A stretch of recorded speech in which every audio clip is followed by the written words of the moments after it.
Salam Bapak Ibu Saudara, kembali lagi di Studio Kristen Channel. Terima kasih sudah mendukung perkembangan channel ini dengan cara subscribe, komen, dan share.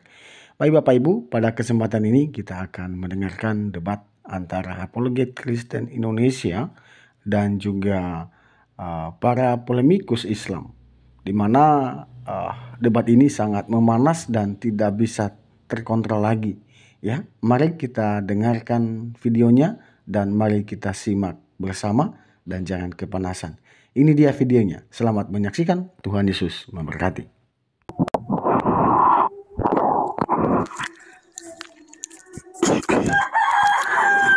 Apakah firman itu berbentuk Apa? roh? Firman itu adalah Allah. Allah adalah kasih, Allah adalah roh, Allah adalah api yang menghanguskan, Allah adalah terang. Mau yang mana Allahnya? Oh, bukanlah manusia. Nah, apa? Gimana? Itu ayat semua. Silakan. Halo? Nggak ada suaranya. Suara saya ada nggak? Loh, hilang? Kemana dia? Ya, dia kemana? Jangan dikira saya ini oneness ya.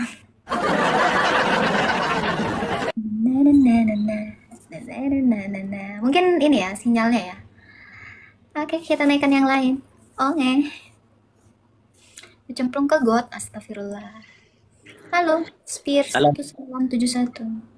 Ya, selamat siang kakak. Ada yang mau saya tanyakan. Ini saya penasaran bertahun-tahun ini kak. Katolik kakak. Jadi yang mau saya tanyakan, siapa penulis surat Ibrani kakak? Itu aja. Terima kasih. Rasul Paulus. Itu aja, terima kasih.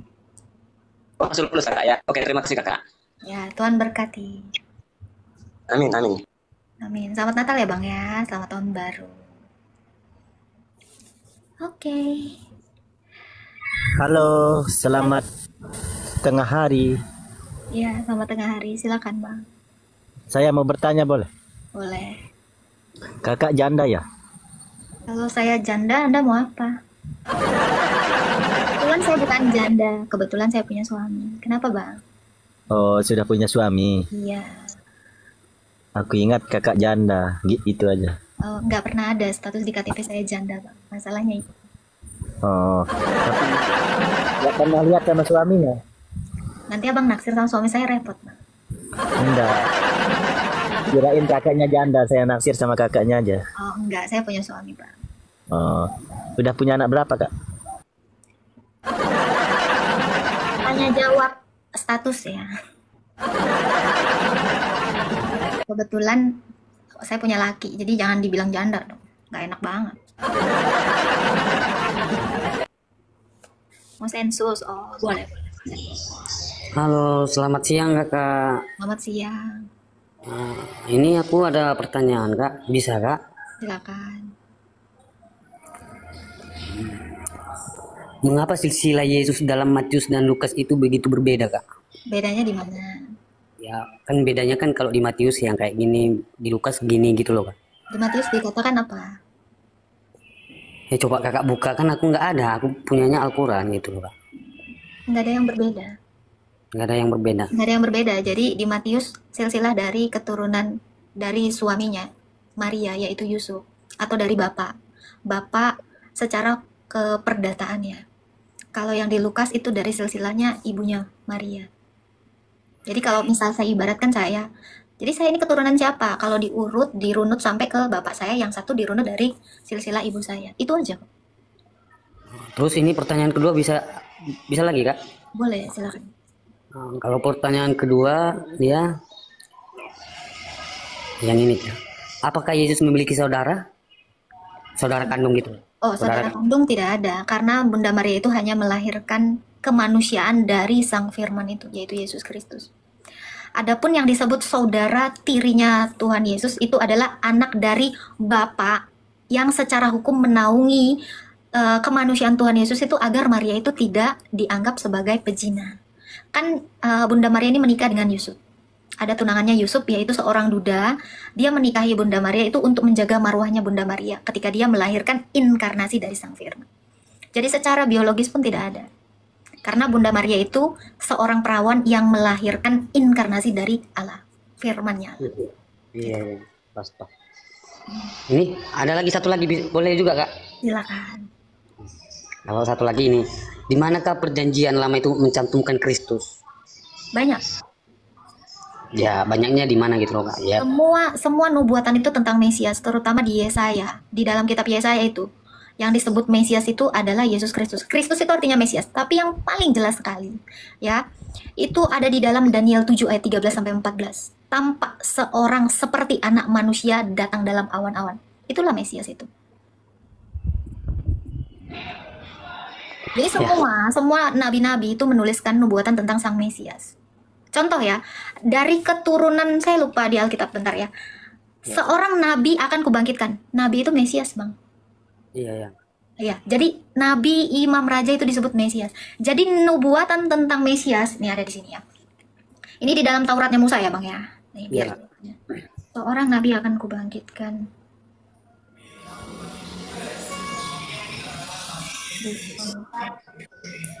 Ini di dalam Ulangan 18 ayat 18, Bang. Ya, seorang nabi ini Mesias. Seorang Mesias akan kubangkitkan bagi mereka di antara saudaramu seperti engkau ini. Aku akan menaruh firmanku dalam mulutnya. Nah, ini Taurat Musa. Jadi Allah sudah menubuatkan kemesiasan kepada bangsa Israel melalui Musa di dalam kitab Ulangan 18 ayat 18. Ini salah satunya. Yang tadi Daniel, Yesaya juga menuliskan itu, Mazmur Daud juga. Semua menubuatkan tentang Yesus itu adalah Mesias. Ada lagi yang mau ditanyakan Bang Andos?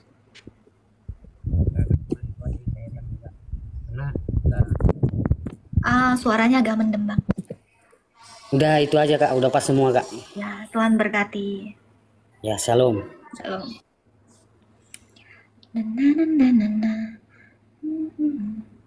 Entah mana ajaran Yesus Natal 25 Desember Minggu gereja nyanyi-nyanyi. Yesus menyanyi. 25 Desember itu ada di dalam kitab Makabe. Apa yang salah? Gak ada yang salah. Susah menjelaskan Tritunggal kepada orang awam, gampang. Oke, kita naikkan lagi yang lain ya. Halo, Uncle. Halo Kak, kemana aja? Salam kenal ya. Ya, salam kenal. Silakan Bang, ada yang mau ditanyakan?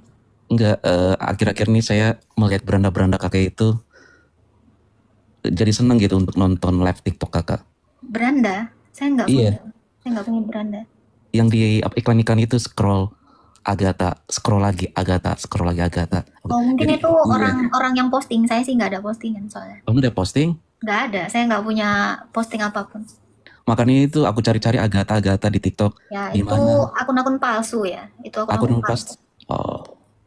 Aneh itu aja sih. Setiap saya mendengar respon atau berkomunikasi dengan kalian, waktu kalian berdebat dengan agama lain, agak senang juga sih mendengar apa yang Agatha bilang ke mereka. Jadi pada intinya, ya hari ini saya bisa berkomunikasi dan selamat hari Happy New Year. Itu aja sih. Ya, selamat tahun baru Bang. Sama-sama. Tuhan memberkati ya. Amin. Bye-bye. Ya.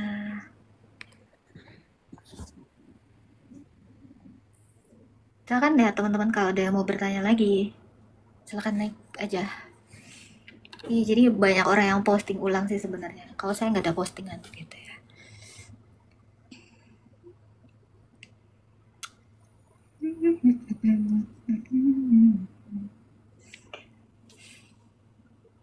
Selamat tahun baru Kak Astelita, selamat tahun baru semuanya. Halo, FJG. Halo, selamat siang. Ya, selamat siang. Silakan Bang mau bertanya. Oh ya, Mbak Katolik atau Kristen? Saya Kristen Ortodoks. Oh, Kristen Ortodoks ya. Oke. Sedikit ingin bertanya tentang Tritunggal, Mbak, yang sebenarnya penjabarannya itu seperti apa, begitu? Satu Allah, yaitu Bapa yang punya firman dan roh. Oh, Yang seperti Tritunggal itu. itu adalah Bapa yang memiliki firman dan roh. Oke. Berarti satu pemahaman dengan Katolik ya? Semua gereja Kristen itu pemahamannya sama. percaya Allah itu satu, tunggal, dengan 3 realita yang berbeda. Oke. Ada lagi yang mau ditanyakan, Bang? Ya, Ada lagi yang mau ditanyakan? nggak ada. Hanya itu aja saja. Ya, Tuhan berkati. Amin. Gampang, Tritunggal tuh gampang. Satu Allah, hanya ada satu Allah, yaitu Bapa yang punya firman dan roh. Halo Kak, selamat tahun baru. Selamat tahun baru Bang Frans, Dolok 1000.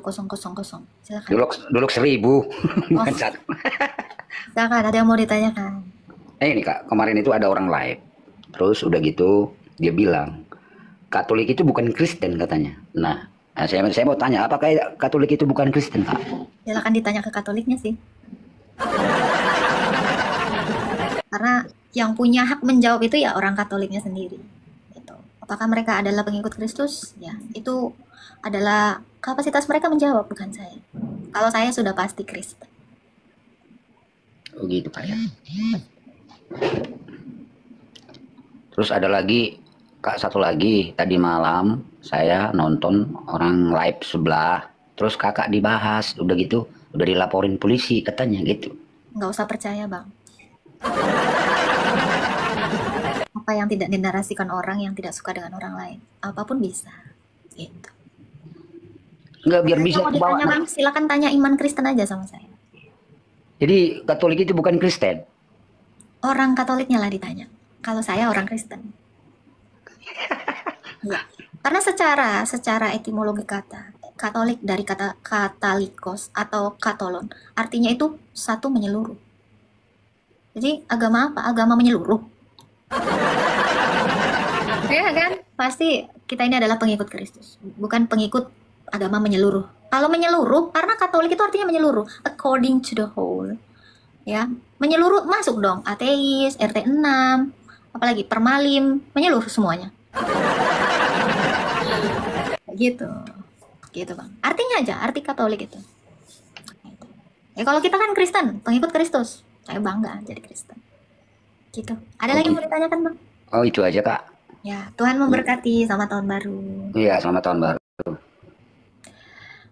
A whole new world, a new fantastic point of view. No one to tell us no, or where you go. So we only dreaming. Katolik kok jadi apostolik sih? Halo, Melanie Epayanti Simanjuntak. Selamat malam. Udah lama Kak cari-cari live Kakak, baru ini bisa masuk. Ya, puji Tuhan. Salut ya, salut sama pelayanan Kakak ya, luar biasa Kak, dipakai Tuhan Yesus. Yang luar biasa itu Tuhan Yesus, bukan saya. Iya benar-benar. Saya sudah lama mengikuti live Kakak ya, baru kali ini buka TikToknya. Aduh, saya bisa masuk hari ini, terima kasih sama Tuhan Yesus bisa berlive sama Kakak sekarang ya. Kak, saya cuma bilang semangat ya Kak ya, pantang menyerah, maju terus. Saya mendukung Kakak banget ini. Iya, dari awal saya udah ikuti live Kakak, tapi Kakak gimana sampai dimaki-maki sama orang. Saya penuh semangat menontonnya. Cuma itu saya bilang ya Kak ya, semangat terus ya Kak ya.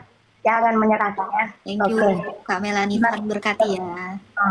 Semua yang benaran itu semua lurus, semua sudah dikampangkan sama Kakak, sama mereka semua yang di luar sana ya sudah pada mengerti gitu. Pokoknya Kakak live terus ya Kak ya. Terima kasih ya Kak sudah mengikuti semuanya. Bukan saya mengikuti, sudah mengabarkan semuanya apa yang menjadi pekerjaan kita di dunia ini. Oke Kak, semangat Kak. Ya, thank you Kak Melani. Sehat selalu ya. Ya.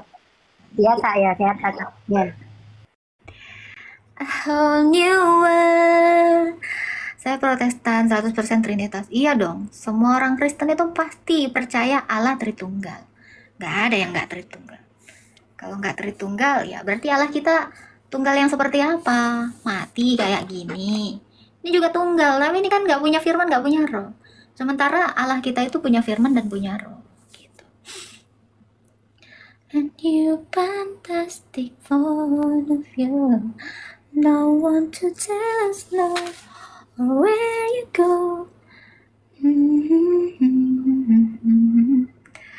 Halo, siapa nih?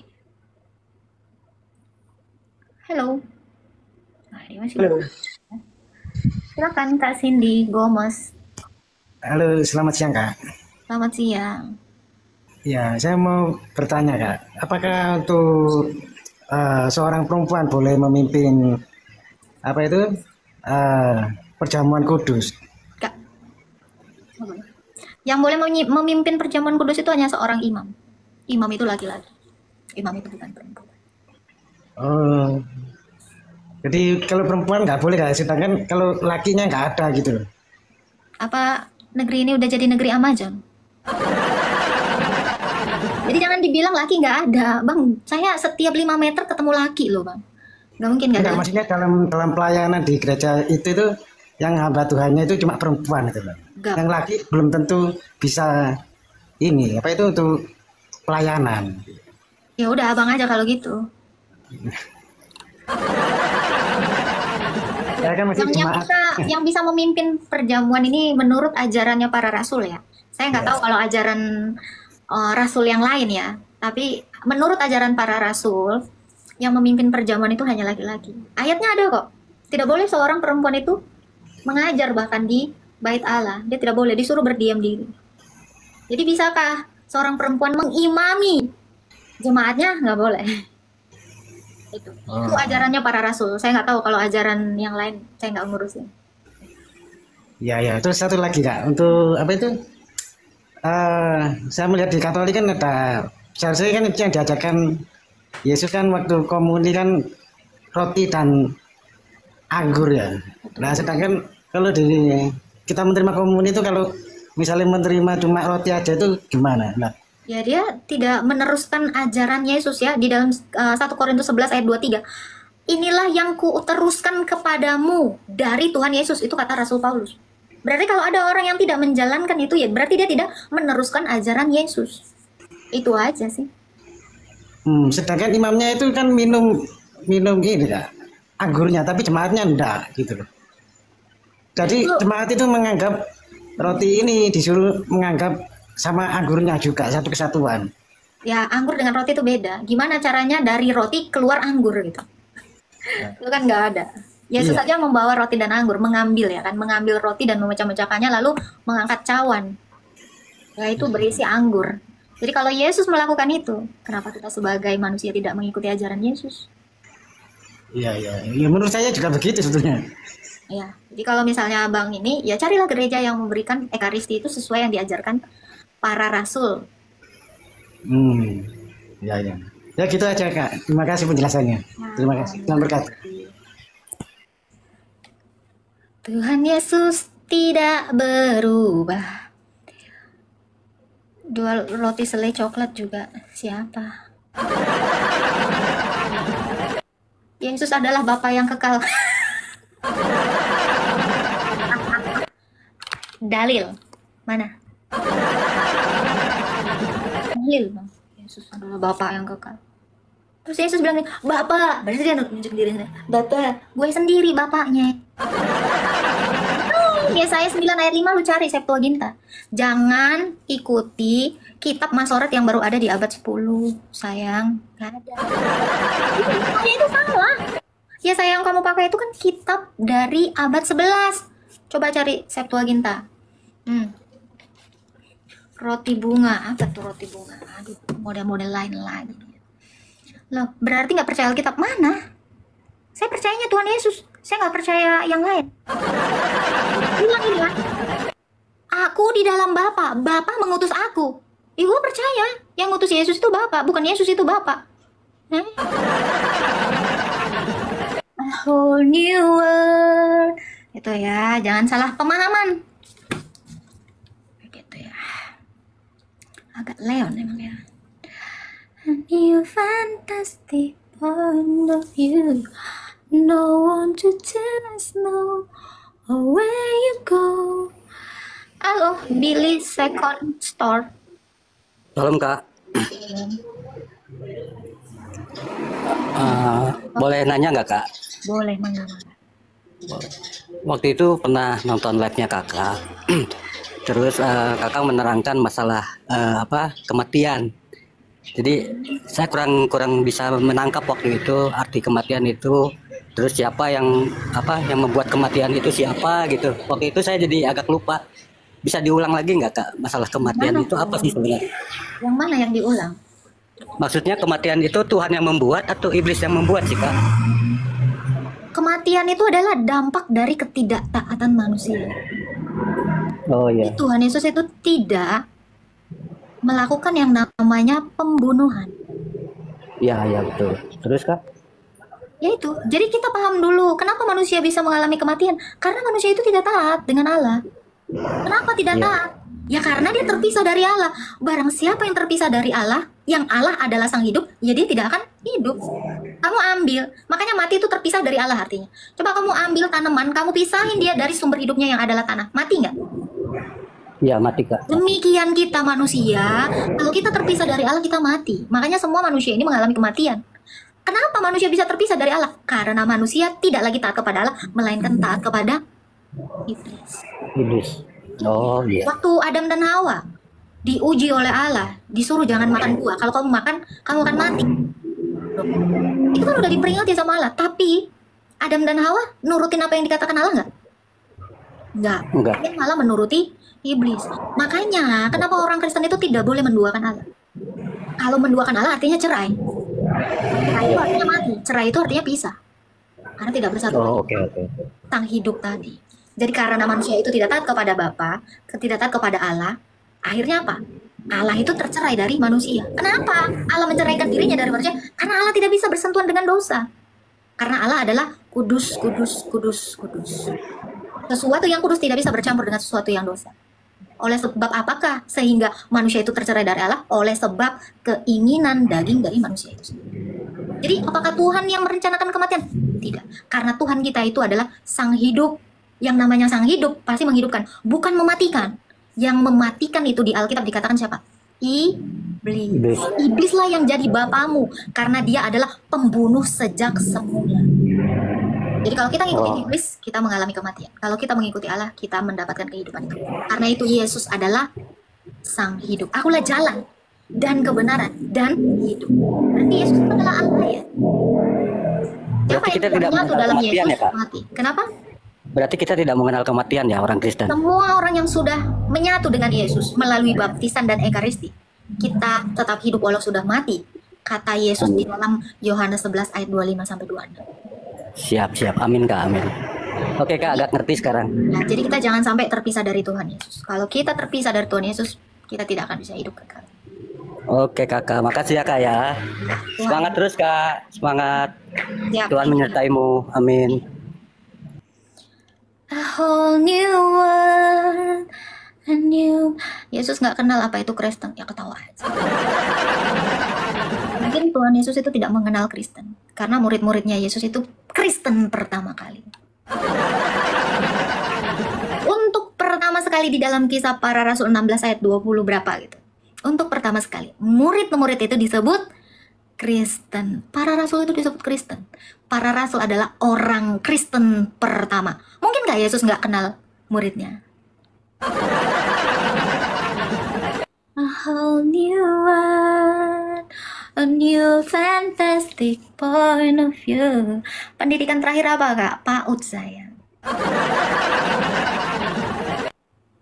Gimana? Ada yang mau nanya? Pendidikan apa lagi?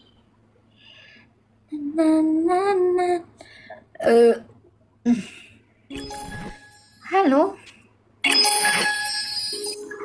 Shalom Agatha. Nggak ada di sini Agatha, adanya Umul Kawea. Selamat tahun baru ya. Belum tahun baru bang. Aku mau tanya Agatha. Umul Kawea. Ya, apakah Roh Kudus itu suatu pribadi? Ya, karena dia adalah Allah yang memberikan kesaksian tentang Yesus. Yohanes 15 ayat 26.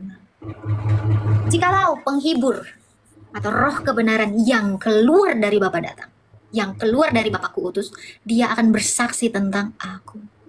Jadi, bolehkah Roh Kudus itu juga disebut pribadi? Boleh, karena dia juga mendoakan kelemahan-kelemahan. Karena dia juga bersaksi tentang Tuhan Yesus. Tapi orang-orang mengira pribadi itu didefinisikan seperti saya, berbadan. Makanya saya tidak pernah menggunakan diksi Roh Kudus adalah pribadi, Firman adalah pribadi, Bapa adalah pribadi. Tidak demikian. Tetapi realita konkret atau kita bisa bilang wujud nyata. Nah, ya. Jadi kalau istilah pribadi kan dalam istilah Latin ya memperkenalkan personae, una substantia trias personae una substantia. Nah, itu adalah diksi yang digunakan orang-orang barat, tapi orang timur tidak menggunakan diksi pribadi atau personae, melainkan hipostasis atau realita konkret. Oke, makasih Data ya. Tuhan berkati. Amin. Halo Bang, selamat tahun baru. Ya, jadi saya memang hampir tidak menggunakan diksi personae karena takutnya didefinisikan mereka itu sebagai kayak saya ini, manusia gitu. Jadi saya tidak menggunakan diksi itu, tetapi hipostasis atau realita konkret gitu. A whole new world, a new fantastic point of view. Na na na na na na. Halo, Bernataritonangos. Susah kali nama. Bang Bernat. Iya Bernat Aritonang. Apa sungguh? Oh, disatuin sama aku. Soalnya nyatu. Enggak, emang saya nyatuin itu. Selamat tahun baru, Cok. Selamat tahun baru, Bapak. Iya. Itu tadi saya dengar itu gimana itu tadi penjelasan Katolik itu perjamuan kudus apa itu tadi? Saya tidak menjelaskan tentang iman Katolik, Pak. Oh, tidak menjelaskan, tidak ya? Saya menjelaskan iman Kristen yang diberitakan para rasul. Oh gitu, mungkin ya berarti Pak Bernat yang salah dengar kali ya, berarti ya? Mungkin. Iya ya, oke dah. Ada lagi yang mau ditanyakan, Pak? Ya, salam lah, sehat selalu, Tuhan Yesus berkati ya. Tuhan berkati kita semua, Pak. Salam. Oke. Whole new world. Na na na na na na na. Silver Yura, halo. Oh my god. Ada si BAB di bawah, bukan asu biasa. Selamat tahun baru BAB, naik lu. Kemana aja nih si BAB nih? Umul senyum-senyum. Kenapa gua Umul senyum-senyum? Silakan WYZBTH. Shalom Kak Umul. Salam. Hai teman protestanku, selamat tahun baru. Cie, gak berani nyebut aslinya ya. Cie BAB cie. Terima kasih ucapannya. Nanti tanggal 6 ya? Kalian? Tanggal Natalan. 7 ya. Oh 7 ya? Oh ya. Nanti gantian kita ngucapin ke Kak Umul dan saudara-saudara. Iya. Kalian udah ya? Sudah. Udah duluan. Oke, padahal Yesus belum disunat ya. Dari sunat.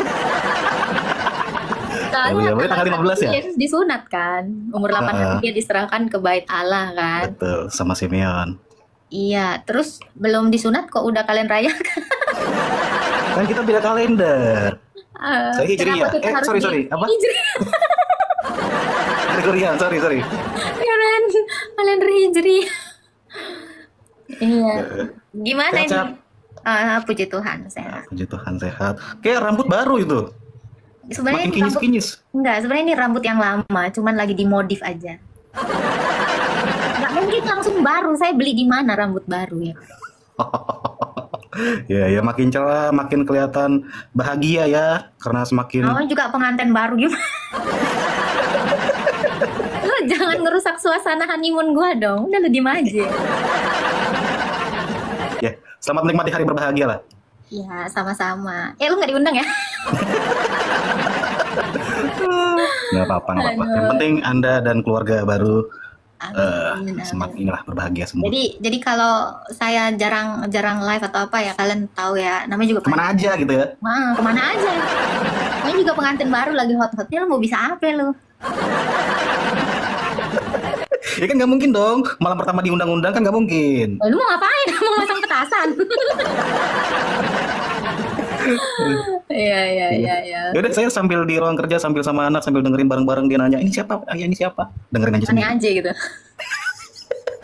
Kita denger sendiri juga ternyata. Ya, Iya. ya selamat tahun baru ya, selamat Natal dan tahun baru juga buat keluarganya Bang BAB ya. Semoga semakin rukun, jangan ada perselingkuhan di antara kalian ya. Jauh-jauh lah, hal seperti itu jauh-jauh dari keluarga, seluruh keluarga. Semoga samawa ya. Capek. Oke, senang lihat Kak Umul tetap semangat, tetap cerah, dari apa? Aura-auranya kelihatan ya. Iya, Kodamnya saya tetap kan menyedot berbunyi. banyak energi perjaka. Ya udahlah, cabut. Oke, lanjut. Saya lanjut lagi juga. Masih ada ini. Ya, makasih, shalom. Tolong berkati. Turunnya gimana? Lupa gue. Pantas cerah ceria. Terus mau apa? Halo. Halo, ada Santa Claus minta kado dong. Kado apa? Ya apa aja yang ada di dalam itu karungmu itu loh. Ada nih batu hitam mau. Ada sempak bergerigi. Ada sempak kelap-kelip nggak? Ada. Biar lampu pun ada. Ada sempak merah berendang. Ada. Ya, silakan Bang, ada mau disampaikan atau mau ditanya? Ya ada loh, Happy New Year loh kak. Happy New Year. Rindu sama kakak inilah. Sejak kapan kau merindukanku? Sejak pertama kali kau buat siaran langsung. Oh, siapa kau? Penggemar lama? Iyalah. Baru muncul ke permukaan. Oke. Happy New Year ya Bang Pudani. Sehat selalu ya Kak Aga. Ya, Tuhan berkati sehat selalu untuk kita semua ya. Amin. Iya. Shalom Bang.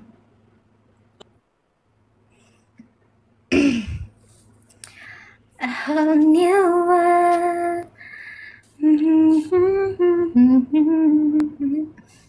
Hari ini banyak yang kejang ya.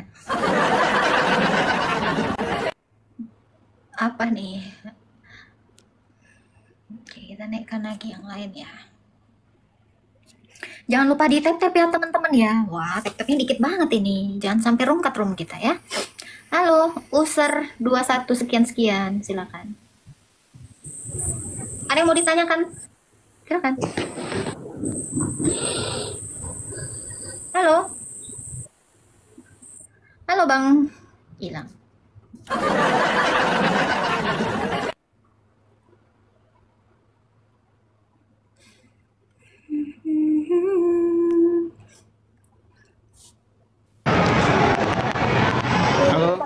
Halo, shalom Kak. Salam. Silakan Bang bertanya. Saya Kristen Kak. Kak, saya mau tanya, ada satu hal yang masih saya rasa bingung. Nah, itu ada di Alkitab kan tertulis salah satu dosa yang tidak terampuni itu kan dosa menghujat Roh Kudus. Kalau tidak salah ya Kak, mohon dikoreksi. Nah, itu contohnya seperti apa ya dosa menghujat Roh Kudus itu? Terus gimana biar kita terhindar dari kayak dosa itu, dan kalau seandainya sudah terlanjur berdosa gitu kan tidak terampuni itu Kak, kira-kira gimana menurut Kakak? Dalam Ibrani ya, surat Rasul Paulus kepada jemaat Ibrani ya, dosa menghujat Roh Kudus itu adalah murtad, pindah agama. Gimana caranya Kak supaya kita tidak pindah agama? Ya jangan beriman kepada ilah lain selain Tuhan Yesus. Jadi kalau kita sudah tidak bertuhankan Yesus, mungkin nggak kita berdoa kepada ilah lain tapi Yesus mengampuni? Nggak mungkin kan? Makanya kenapa dikatakan dosa menghujat Roh Kudus itu tidak diampuni? Seperti apa itu? Ya kita sudah pindah keyakinan. Makanya nggak bisa diampuni. Kenapa? Karena kita tidak lagi minta ampun sama Tuhan Yesus. Makanya nggak bisa diampuni. Itu maksudnya. Jadi jangan pernah ada orang yang menghujat Roh Kudus. Cara menghujat Roh Kudus itu di mana? Pindah agama. Tidak percaya kepada Yesus itu adalah murtad. Itulah dosa menghujat Roh Kudus. Yang Alkitab tulis. Jadi gimana caranya supaya kita diampuni? Ya kita harus bertuhankan Tuhan Yesus. Apa yang tidak mungkin diampuni Tuhan Yesus? Semua diampuni. Kalau kita tidak bertuhankan Yesus, siapa yang mau mengampuni kita? Kan gitu. Itu jadi maknanya itu. Ada lagi yang mau ditanya? Ya itu aja dulu Kak. Terima kasih banyak Kak. Ya, jadi jangan menghujat Roh Kudus ya, jangan pindah agama ya. Iya benar. Jadi dengan Kita kata pindah lain kan agama. kalau kayak udah di agama lain ya, maaf ya, dari Kristen masuk ke agama lain kayak mungkin udah nggak diampuni ya Kak. Kayak gitu ya. Gimana caranya Tuhan Yesus ngampuni orang kamu nggak berdoa kepada Tuhan Yesus? Iya betul. Kan Yesus itu dikatakan apa? Mengampuni segala dosa. Jadi apa dosa apa yang tidak bisa diampuni Yesus? Semua bisa. Tapi kalau kita sudah tidak lagi berdoa kepada Tuhan Yesus, apa yang mau diampuni? Ya kan kita nggak mungkin berdoa kepada misalnya kamu bertuhankan batu. Mungkin nggak Yesus mengampuni kamu? Oh kamu mintanya sama batu. Enggak mungkin. Nah itu. Jadi maksud menghujat Roh Kudus itu adalah itu di Alkitab dikatakan. Oh iya, amin amin. Makasih banyak Kak, makasih, shalom Kak. Tuhan berkati bangsa. Itu jadi mungkin orang ngiranya kalau menghujat Roh Kudus itu apa gitu, maki-maki kah apakah? Enggak, bukan itu. Menghujat Roh Kudus itu adalah pindah keyakinan. Jadi jangan kita pindah keyakinan. Misal nih, kamu bikin salah, terus minta ampunnya sama batu. Mungkin nggak Yesus mengampuni? Ya enggak lah, orang kamu minta ampunnya sama batu. Jadi kita itu jangan pernah meninggalkan Tuhan Yesus. Nah ini ada yang nanya nih, Kak kalau udah pernah pindah agama terus masuk lagi, ya kamu akan diampuni. Makanya jangan keluar. Gitu. Minta ampunnya sama batu mungkin nggak Yesus ngampuni? Enggak lah. Gitu ya. Oke, halo Risman GI. Halo. Iya, halo, shalom Kakak, ketemu lagi. Ya, salam. Silakan mau bertanya apa? Iya, boleh jelaskan nggak Kak, kalau kita nanti di surga, yang kita orang-orang percaya kepada Tuhan Yesus, ngapain aja sih kita Kak di surga nanti, kegiatan kita, gitu Kak? Kegiatan kita akan menyembah Tuhan Yesus itu siang dan malam. Di Alkitab dikatakan itu, kita akan menyembah Dia siang dan malam. Jadi apa yang kita lakukan Kak? Ya kita bersuka cita bersama-sama dengan Tuhan Yesus. Di dalamnya tidak ada kematian, tidak ada kertak gigi, tidak ada perkabungan, tidak ada tangis duka cita. Kita hanya bersuka cita menyembah Tuhan Yesus. Itu aja. Iya Kak. Kemudian ada nggak digambarkan Kak di kitab kita surga itu seperti apa Kak?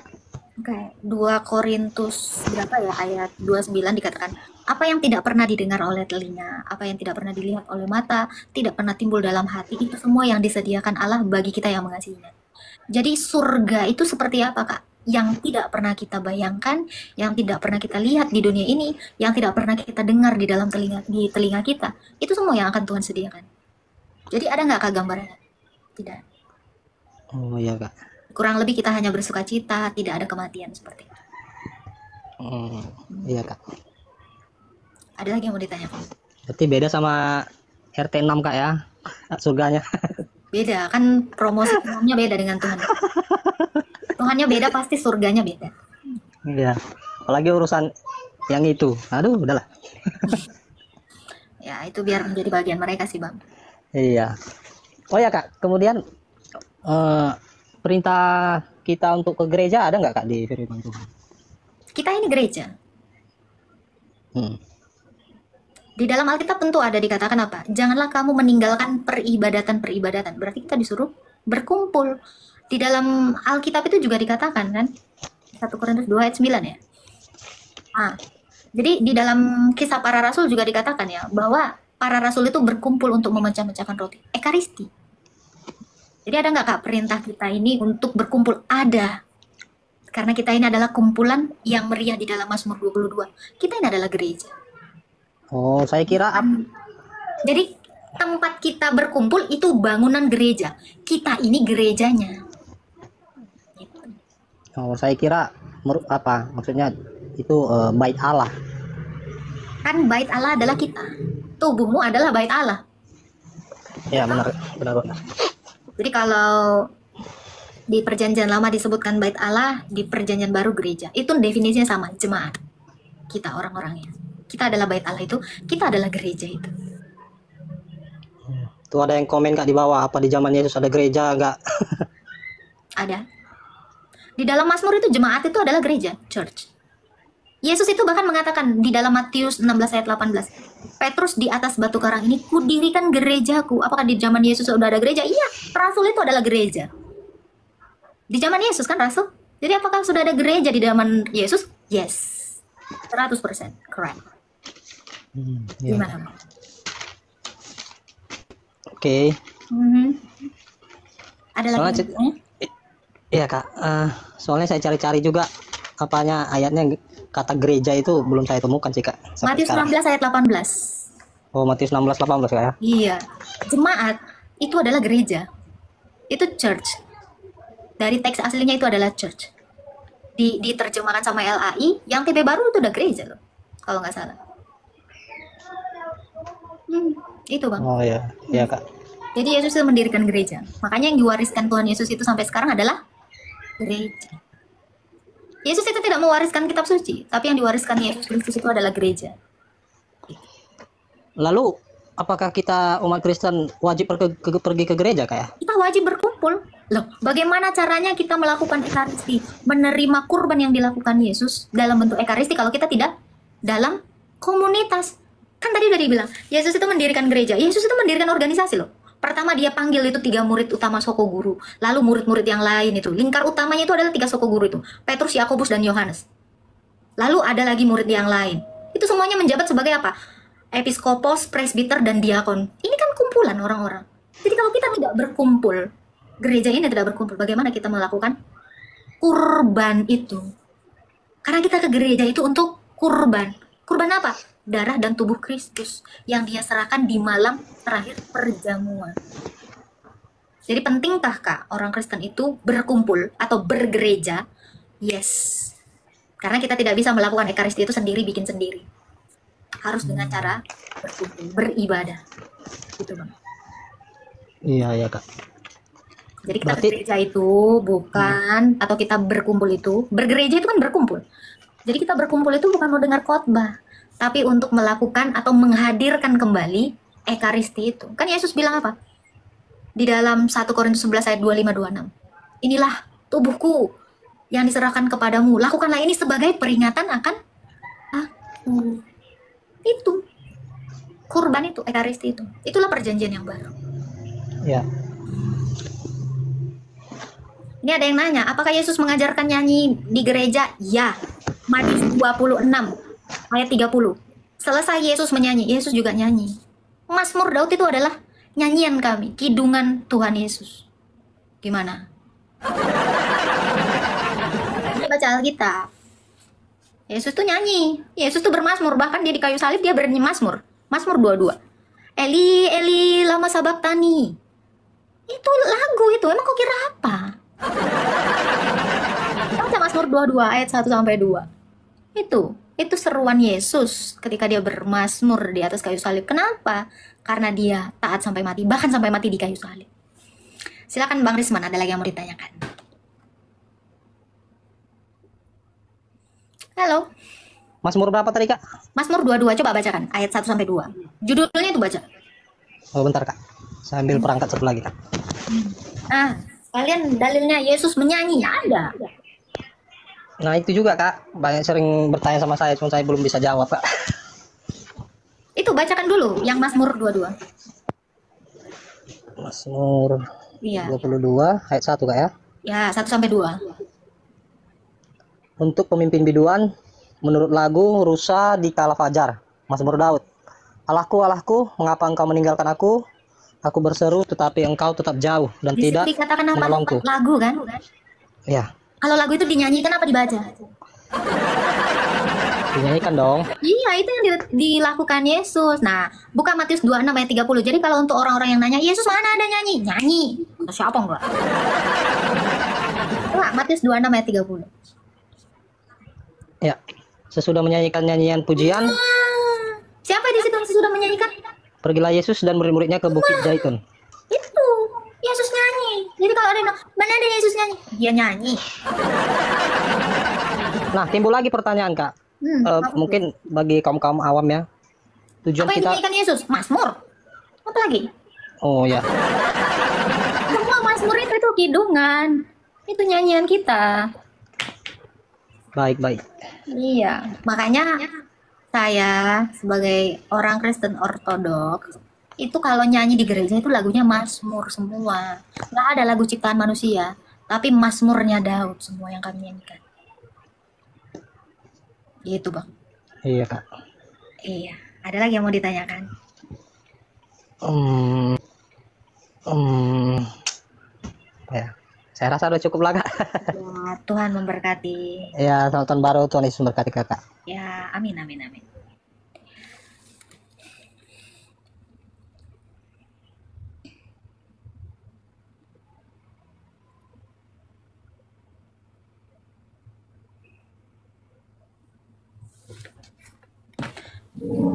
Halo, Yesi Burian. Halo, Silakan. saya cuma mau tanya sedikit aja kak, tentang kitabnya kita dengan kitabnya orang Katolik gitu. Kitabnya orang Kristen lah, ada yang Kristen Protestan, Kristen Katolik katanya. Tentang Deuterokanonika, kenapa kita yang Kristen nggak pakai sih yang Makabe 1, Makabe 2 yang seperti itu? Itu aja sih. Kasih. Saya pakai.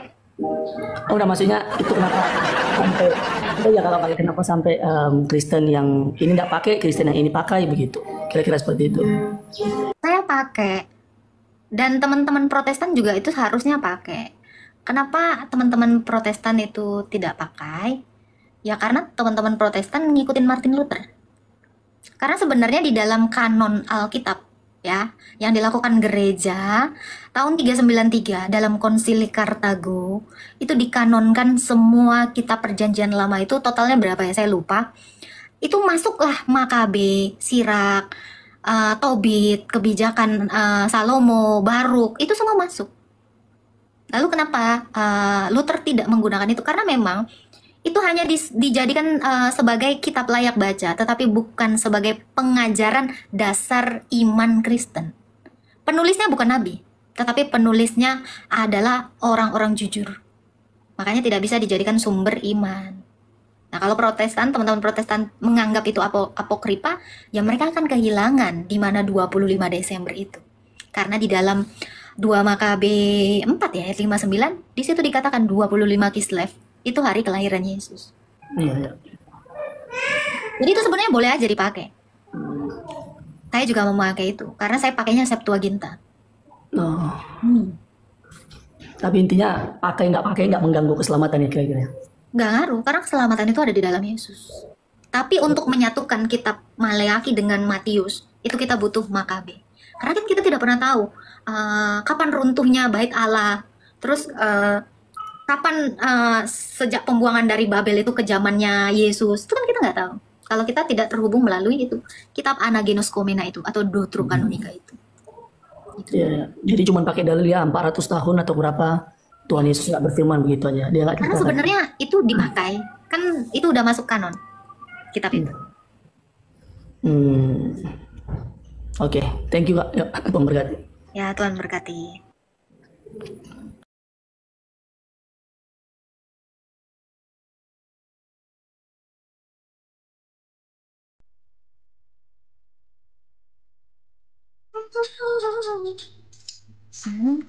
Ini ya, David Stephenson. Gini ya, Bang. Saya bukan tidak percaya Yesaya 9 ayat 5. Ya. Di mana dalilnya Yesus mengatakan dia Bapa? Itu aja deh. Kan Anda lagi sibuk mengatakan Yesus itu adalah Bapa kan? Kan Yesus mengaku Bapa. Di mana Yesus mengaku Bapa? Itu aja pertanyaannya.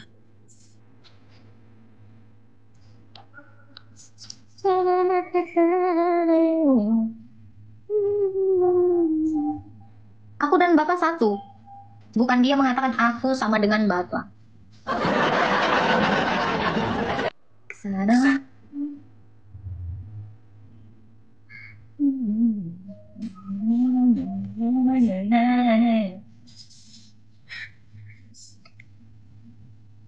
Halo, Kyrie eleison. Salam Kak, selamat siang. Selamat siang. Nah, nanya dikit nih Kak. Kalau tadi kan saya simak tentang Anagenos Komena. Kalau dalam Ortodoks dengan Katrom itu jumlah kitab Deuterokanon atau Anagenos Komenanya itu sama nggak Kak? Beda. Kalau kita tuh Makabe itu sampai 4. Mereka 2. Oh, termasuk Mazmur ada beda juga Kak ya? Mazmur itu kalau nggak salah, bentar ya.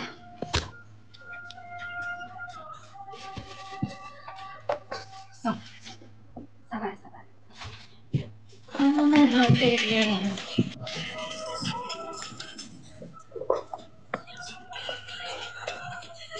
Mazmur, ini saya kebetulan punya yang Septuaginta ya, Mazmurnya.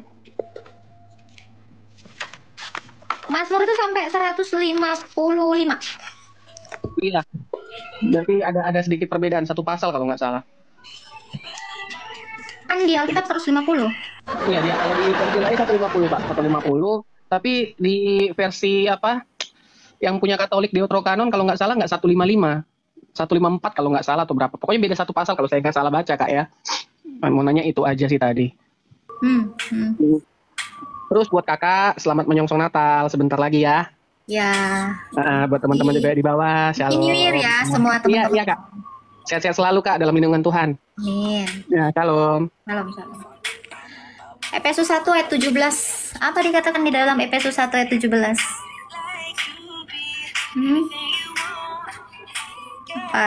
Nih masih oneness. Aduh Tuhan.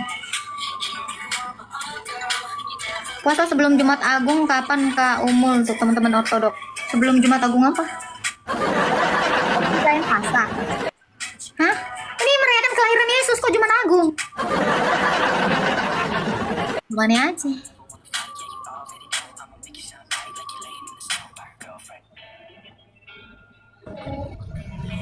Halo Agatha. Ada yang Umul KWH.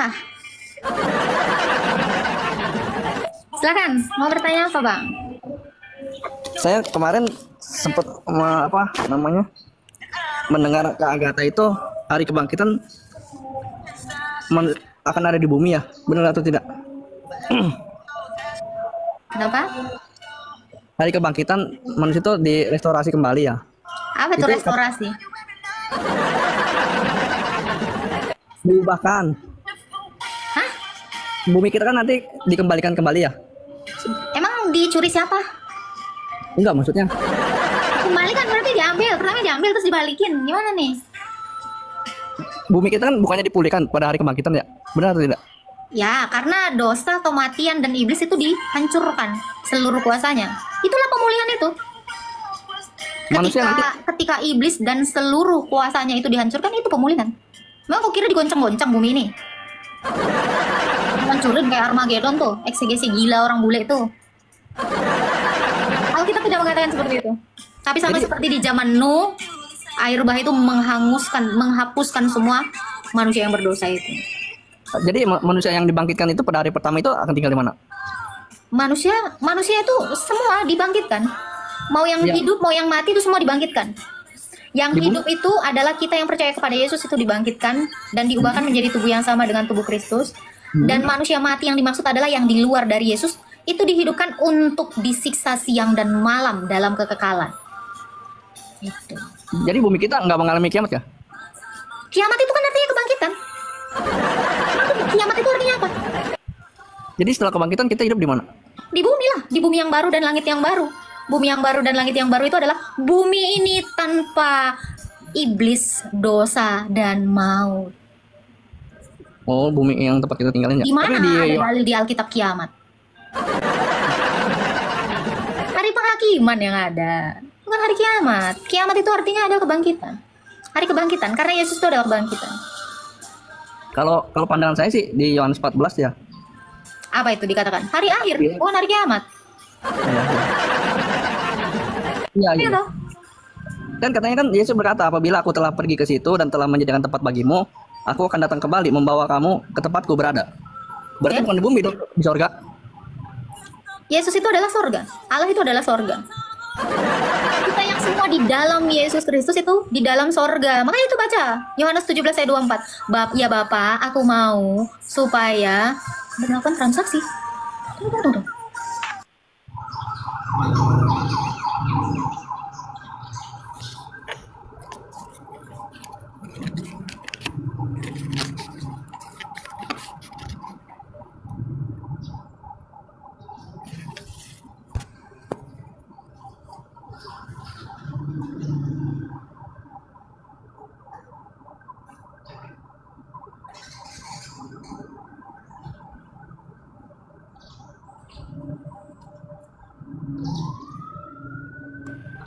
Oke. Gimana Bang? Sorry Bang. Ada yang melakukan transaksi dengan kartu. Oke, jalan. Iya. Kan ada kata kerja kan sih, sebab aku pergi ke situ, pergi ke surga kan, menjadikan tempat bagimu. Ada kata tempat. Ke situ kemana coba? Saya tanya. Di rumah Bapak kan? Iya. Di rumah Bapakku, ya kan? Ya, kan Yesus terangkat ke surga. Tuh, kamu tahu nggak rumah Bapak itu di mana? Ya di surga. Siapa yang bilang? Kalau kamu mau tahu di mana rumah Bapak, coba buka 1 Timotius 6 ayat 16. Baca. Kita baca dulu di itu. Ya, 1 Timotius 6 ayat 16. Baca silakan. Baca. Nggak mau Alkitab, jadi kalau keluar dari TikTok. Kebetulan saya apa ya? Dialah satu-satunya yang tak takluk oleh maut, bersemayam dalam terang, tak terhampiri. Yesus bilang, aku dari atas, kamu dari bawah, aku keluar dari Bapa. Bapa itu sorga. Hanya yang telah turun dari sorga yang naik ke sorga. Yesus bilang, aku dari Bapa, sorga itu Bapa.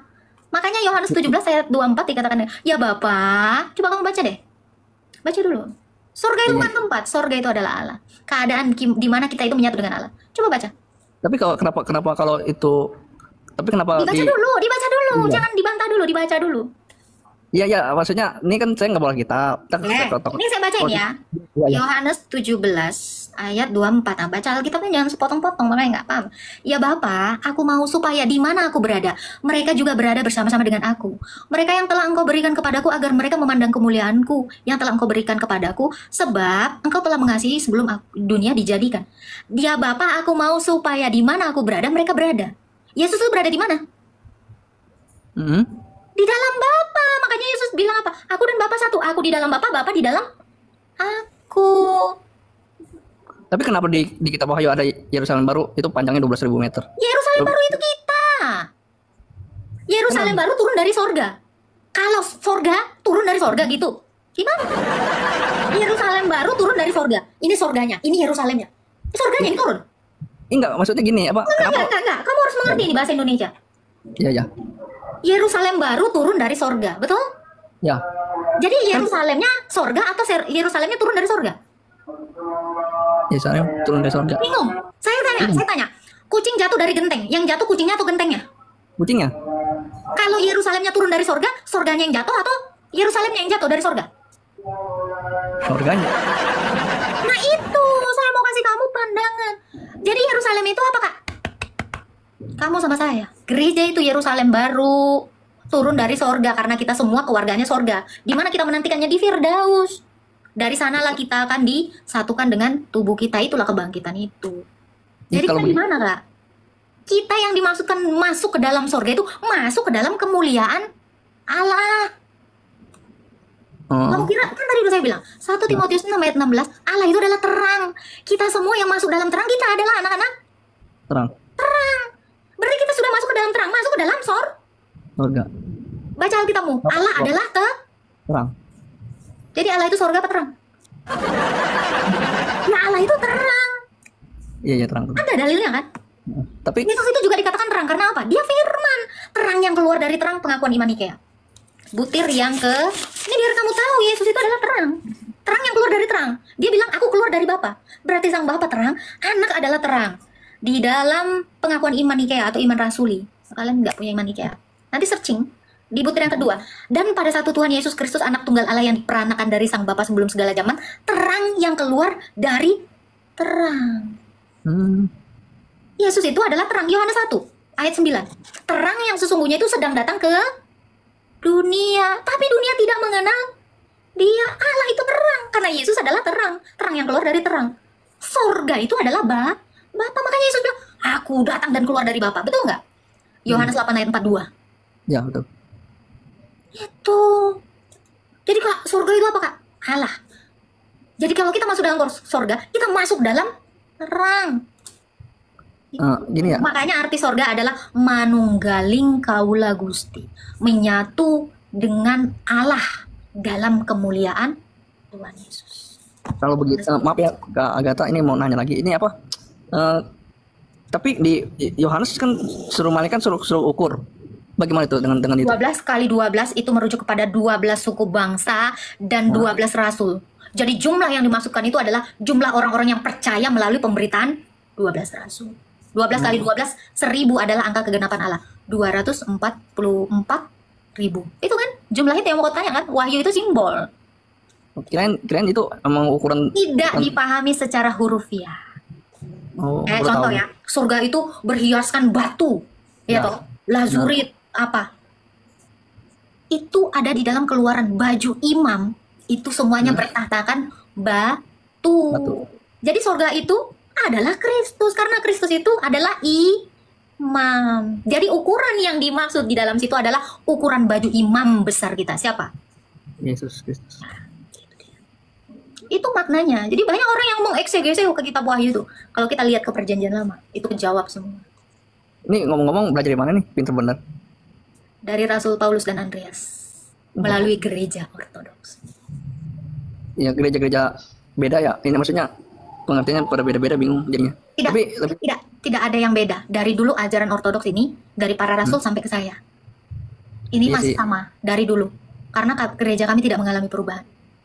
Nah, orang-orang yang lepas, yang mengeksegesi sendiri ajaran Alkitab, mereka sebenarnya yang beda, bukan kami yang beda.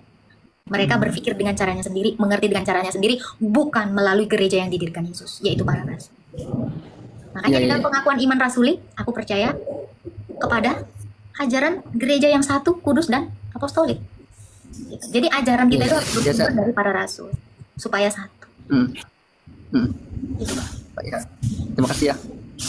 Terima kasih Kak Agatha. Ya, ada lagi yang mau ditanyakan, Bang? Sudahlah, cukup. Nanti nanya yang lain. Siap. Ya, terima kasih ya. Ya, keluar. Salam, selamat tahun baru. Ini yang bilang imani saja, oh tidak. Enggak ada, imani aja. Kita semua belajar. Perintah Yesus itu kepada muridnya mengajar, bukan mengimani saja. Ya, kita disuruh kasihilah Tuhan Allahmu dengan segenap jiwamu dan segenap akal budi, bukan imani aja. Nggak ada. Mohon maaf, orang Kristen itu semuanya belajar. Nggak Protestan, nggak Katolik, nggak Ortodoks, semuanya belajar. Nggak ada kami itu bersahadat kosong. Jadi sahadatnya orang Kristen itu adalah pengakuan iman rasuli. Aku percaya kepada Allah Bapa yang Maha Kuasa, pencipta langit dan bumi, baik yang kelihatan maupun yang tak kelihatan. Dan percaya kepada satu Tuhan Yesus Kristus yang diperanakan oleh Sang Bapa sebelum segala zaman, terang yang keluar dari terang, Allah sejati yang keluar dari Allah sejati, yang dilahirkan mati dan bangkit. Aku percaya kepada Roh Kudus, Tuhan Sang Pemberi hidup. Loh, kami percaya ini. Ini jangan dibilang kami ini asal iman. Loh, ini kami percaya ini karena kami belajar ya. Ya, aku percaya kepada mana nih? Dan pada satu Tuhan itu tadi, yang untuk kita manusia dan untuk keselamatan kita telah turun dari sorga menjelma oleh Sang Roh Kudus dan dari Sang Perawan Maria serta menjadi manusia. Telah disalibkan bagi keselamatan kita di bawah pemerintahan Pontius Pilatus. Dia menderita sengsara dan dikuburkan, dan telah bangkit lagi pada hari ketiga sesuai dengan kitab suci, dan telah naik ke sorga serta duduk di sebelah kanan Sang Bapa. Serta dia akan datang lagi dalam kemuliaan untuk menghakimi. Gak ada yang kedua ya. Ini orang hidup maupun orang mati yang kerajaannya tak akan ada akhirnya. Dan aku percaya kepada Sang Roh Kudus, Tuhan, Sang Pemberi hidup, yang keluar dari Sang Bapa, yang bersama dengan Sang Bapa dan Sang Putra, disembah dan dimuliakan, yang berbicara melalui para nabi. Dan aku percaya kepada gereja yang satu, kudus, katolik dan apostolik. Aku mengakui satu baptisan bagi pengampunan dosa-dosa. Aku menunggu akan kebangkitan orang-orang mati serta kehidupan zaman yang akan datang. Amin. Yang disalibkan Yudas, siapa saksinya? Bukan dari 83 murid Yesus, 12 rasul, 70 murid, dan 1 murid khusus Rasul Paulus. Siapa dari 83 ini yang mengatakan Yudas disalib? Siapa? Atau siapa orang di abad 1 yang mengatakan dan yang menyaksikan yang disalibkan itu Yudas? Siapa? Pakai otaknya. Satu orang di abad 1 yang ngelihat yang disalib itu Yudas, atau ada nama Yudas disalib di dalam kitab Mazmur, Jabur ya, Jabur, Taurat, Injil, atau kitab Anda, ada nggak? Di dalam kitabmu sendiri, kitab abad 7, ada nggak nama Yudas disalib? Kalau nggak ada, ya jangan ya dia, jangan fitness. Kalau fitness jangan di room saya, ke tempat gym. Oke? Jangan ya dia, nggak boleh. Fitness itu lebih kejam daripada pembunbunan. Gitu ya mungkin dia. Jadi kalau situ aja tidak punya kitab yang menyatakan itu, jangan bicara fitness di sini ya. Bapak Ibu Saudara, kita sudah dengar bagaimana debat ini, dan mari kita simak bersama, dan mari kita juga akan memberikan komentar-komentar yang baik dan positif. Maka dari itu Bapak Ibu, mari kita juga merenungkan firman Tuhan di dalam Amsal pasal yang kedua ayat 1 sampai yang ke-22. Begini bunyi firman Tuhan. Faedah daripada menuntun hikmat. Hai anakku, jikalau engkau menerima perkataanku dan menyimpan perintahku di dalam hatimu, sehingga telingamu memperhatikan hikmat, dan engkau mencenderungkan hatimu kepada kepandaian. Ya, jikalau engkau berseru kepada pengertian dan menunjukkan suaramu kepada kepandaian, jikalau engkau mencarinya seperti mencari perak, dan mengejarnya seperti mengejar harta terpendam, maka engkau akan memperoleh pengertian tentang takut akan Tuhan dan mendapat pengalaman akan Allah. Karena Tuhanlah yang memberikan hikmat, dari mulutnya datang pengetahuan dan kepandaian, menyediakan pertolongan bagi orang yang jujur, menjadi perisai bagi orang yang tidak bercela lakunya, sambil menjaga jalan keadilan dan memelihara jalan orang-orangnya yang setia. Maka engkau akan mengerti tentang kebenaran, keadilan, dan kejujuran, bahkan setia jalan yang baik. Karena hikmat akan masuk ke dalam hatimu, dan pengetahuan akan menyenangkan jiwamu. Kebijaksanaan akan memelihara engkau, kepandaian akan menjaga engkau, supaya engkau terlepas dari jalan yang jahat, dari orang yang mengucapkan tipu muslihat, dari mereka yang meninggalkan jalan yang lurus dan menempuh jalan yang gelap, yang bersuka cita melakukan kejahatan, bersorak-sorak karena tipu muslihat yang jahat, yang berliku-liku jalannya dan sesat perilakunya, supaya engkau terlepas dari perempuan jalang, dari perempuan yang asing, yang licin perkataannya, yang meninggalkan teman hidup masa mudanya, dan melupakan perjanjian Allahnya. Sesungguhnya rumahnya hilang, tenggelam ke dalam maut, jalannya menuju ke arwah-arwah. Segala orang yang datang kepadanya tidak balik kembali dan tidak mencapai jalan kehidupan. Sebab itu, tempuhlah jalan orang baik dan peliharalah jalan-jalan orang benar. Karena orang jujurlah akan mendiami tanah, dan orang yang tak bercelalah yang akan tetap tinggal di situ. Tetapi orang fasik akan dipunahkan dari tanah itu, dan pengkhianat akan dibuang dari situ. Demikian jauh kebenaran firman Tuhan, Bapak Ibu, dan biarlah hikmat dari Tuhan menyertai, menuntun kehidupan kita. Marilah kita menjadi berkat untuk orang-orang yang ada di sekeliling kita, dan mari kita saling mendoakan, saling mendukung satu dengan yang lain. Sampai jumpa di video-video berikutnya, dan Tuhan Yesus memberkati kita sekalian.